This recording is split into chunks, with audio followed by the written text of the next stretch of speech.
Depression রোগের কোনো ওষুধ, মন খারাপের কোনো ওষুধ আমি বলছি যে যেখান থেকে শুনতে পাচ্ছেন প্র্যাকটিক্যাল করে দেখবেন, ভালো লাগলে করতে থাকবেন, ভালো না লাগলে বাদ দিবেন। আমি প্র্যাকটিক্যাল করেছি সেটা আপনাদেরকে বলছি।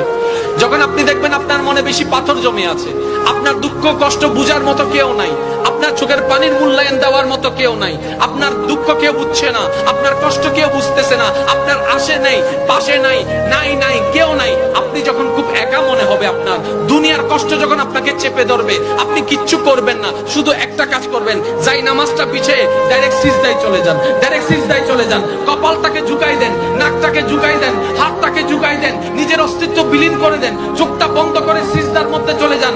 আল্লাহর ওয়াস্তে করে বলছি, কিচ্ছু পড়া লাগবে না, শুধু সিজদার মধ্যে পড়তে থাকেন, সিজদায় পড়ে থাকেন, কান্না করতে থাকেন। ওনাকে বুঝান যিনি আপনি না বললেও সবকিছু বুঝে, ওই রবকে জানান যিনি আপনি না জানালেও সবকিছু জানে। দুনিয়ার মানুষ তো আজকে বললে কালকে চুপ উল্টাই ফেলে, ব্ল্যাকমেল করতে শুরু করে। রব তো সবকিছু জানার পরেও দোষ গোপন করে রেখেছে। ওই রবের দরবারে সবকিছু বলতে থাকেন, 1টা মিনিট 2টা মিনিট 3টা মিনিট, দেখবেন আপনার সমস্যা তখন সমাধান না হলো অন্তরে এমন একটা শান্তি লাগবে যেটা আপনার পৃথিবীর কোথাও খুঁজে পাবেন না। সুবহানাল্লাহ।